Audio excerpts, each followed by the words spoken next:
Bismillahirrahmanirrahim. Assalamualaikum warahmatullahi wabarakatuh. Selamat pagi anak-anak. Bagaimana kabar kalian?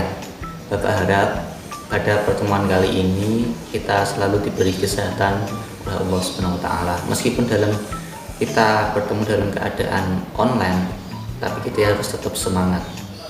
Nah, untuk pertemuan hari ini kita akan membahas tentang bab bersuci dari najis dan hadas, kelas 7 MTS.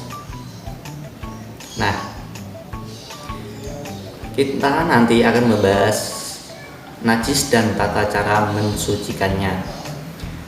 Yang pertama, apa itu pengertian najis? Yang kedua, dasar hukum perintah bersuci. Dan ketiga, macam-macam najis dan tata cara toharoh atau bersuci. Yang keempat, tata cara bersuci dari najis dengan air. Nah, yang untuk pertama, najis dan tata cara mensucikannya. Yang pertama, pengertian najis. Nah, setelah kita ketahui Allah mewajibkan kita bersuci dari najis dan hadas hanyalah untuk menjaga kelangsungan hidup manusia. Nah, kelangsungan hidup di hadapan Tuhannya sebagai makhluk bertanggung jawab atas kewajiban untuk beribadah kepada Allah Subhanahu wa taala. Nah, pengertiannya adalah pengertian najis dan hadas menurut bahasa. Najis berasal dari kata bahasa Arab, yaitu an-najisu atau an-najisu, yang berarti kotor atau menjijikkan. Nah, tidak bersih atau tidak suci, baik yang bersifat hisyah maupun maknawiyah. Najis yang bersifat hisyah adalah najis yang berkaitan atau yang terlihat oleh mata dan dirasa oleh panca indera seperti jilatan anjing. Nah, kotoran manusia atau hewan, kencing, darah, haid dan nifas. Yang bersifat maknawiyah, kotoran manusia yang bersifat hewan, kencing, dan haid dan nifas. Nah, kalau najis yang bersifat maknawiyah itu najis yang menodai akidah seperti perbuatan syirik dan kufur. Nah, sedangkan menurut istilah, najis bisa diartikan suatu benda yang mengotori pakaian atau badan kita, yang menghalangi sahnya ibadah kita kepada Allah Subhanahu wa taala. Jadi, najis adalah kotoran yang wajib oleh seseorang yang terkena olehnya. Menurut ilmu fikih, merupakan benda yang haram disentuh secara mutlak kecuali dalam keadaan darurat. Nah, dan harus dibersihkan apabila terkena benda najis tersebut. Nah, najis harus dibersihkan karena menghalangi sahnya ibadah.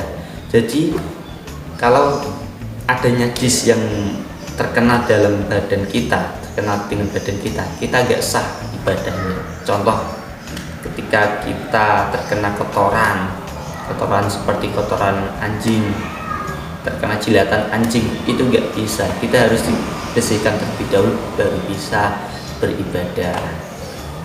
Nah, yang selanjutnya, dasar-dasar hukum perintah bersuci. Nah, dasar-dasar hukum perintah bersuci yang pertama adalah Allah berfirman, "Wasya baka fatahhir", yang artinya, dan bersihkanlah pakaianmu.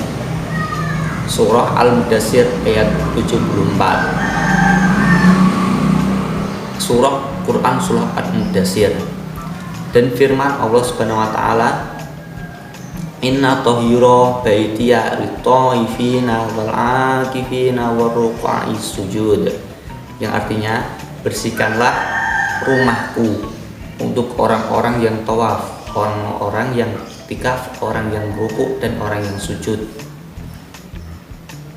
Nah, itu bisa kalian baca yang ada di buku, selalu diamati ya. Nah, setelah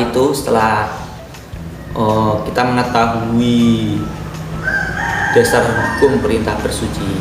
Lanjut kita ke macam-macam najis dan tata cara toharoh. Pasti kalian tidak asing ketika mendengar perkataan ustadz, guru tentang istilah najis mukhaffaf, mutawasyithah, dan mughalladhah. Nah, mesti kita tidak asing mendengarnya. Nah, apa sih macam-macam najis dan tata cara toharohnya, dan bagaimana tata cara toharohnya? Yang pertama, najis mukhaffaf atau yang disebut juga najis ringan. Nah, najis mukhaffaf ini adalah najis yang diringankan, seperti air kencing bayi laki-laki dan perempuan yang belum pernah makan sesuatu kecuali ASI atau air susu ibu. Nah, tata cara mensucikannya itu cukup dengan memercikkan air ke bagian yang terkena najis sampai bersih. Nah, yang kedua, najis mutawasyithah. Najis mutawasyithah merupakan najis yang ada atau yang berada di tengah-tengah antara mukhaffaf dan mughalladhah, dan najis yang keluar dari bul dan dubur manusia kecuali air mani. Jadi beda. Nah, najis ini, kalau najis mutawasyithah ini ada dibagi menjadi dua, yaitu najis ainiyah atau najis yang berwujud atau tampak. Nah, bagaimana itu ya? Nah, masih dapat dilihat, najisnya itu masih dapat dilihat dan dirasakan oleh salah satu atau ketiga sifatnya. Contohnya baik warna, rasa maupun baunya. Nah, yang kedua, najis hukmiyah. Najis hukmiyah itu adalah najis yang tidak tampak seperti bekas kencing. Contohnya seperti najis mutawasyithah. Najisnya itu seperti air madhi, yaitu air yang keluar dari kemaluan laki-laki dan perempuan dengan ciri-ciri sebagai berikut: berwarna kekuning-kuningan, proses keluarnya disertai rasa syahwat atau bersamaan dengan melemahnya rasa syahwat tanpa ada rasa kenikmatan.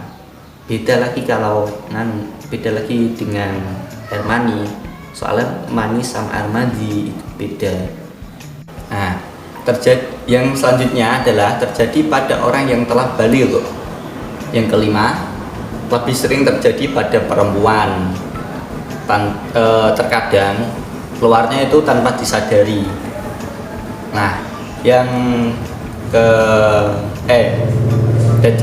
selanjutnya adalah air wadi, yaitu air yang keluar dari kemaluan laki-laki dan perempuan dengan ciri-ciri sebagai berikut: 1. Berwarna campuran putih, keruh, dan kental, keluar setelah buang air kecil.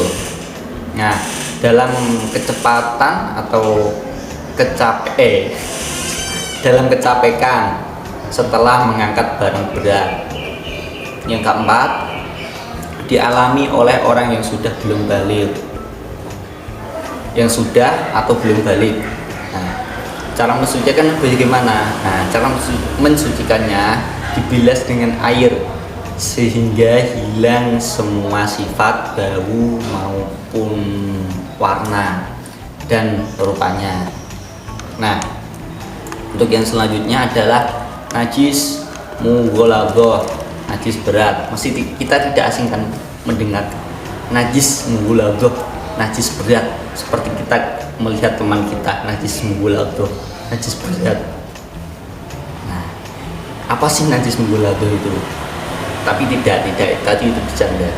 Najis mughalladhah adalah najis yang berat, seperti anjing dan babi. Itu termasuk najis. Nah, ini adalah air liur. Najisnya itu adalah seperti air liur kedua binatang tersebut, spermanya dan anak-anak dari hasil persilangan dengan hewan lainnya. Nah, jadi gitu, najis mughaladhah, najis berat. Lalu bagaimana cara membersihkannya? Nah, jadi gini siswa-siswi. Jadi gini Merat mungkin. Lebih dahulu dihilangkan wujud dari benda najis tersebut. Contoh seperti kalau terkena najis atau terkena air liur anjing, kita bersihkan bentuknya air liur tersebut sehingga bersih. Lalu kemudian dicuci dengan air bersih 7 kali. Nah, dan salah satunya dicampur dengan debu. Nah, jadi begitu cara membersihkannya. Nah, itu tadi dari penjelasan Bapak tentang pembahasan tentang bab bersuci dari najis dan hadas. Nah, untuk pertemuan selanjutnya kita akan membahas bab 3. Nanti dipelajari ya. Ya, sekian untuk pertemuan kali ini. Alangkah baiknya kita membaca Alhamdulillahirabbil alamin. Wassalamualaikum warahmatullahi wabarakatuh.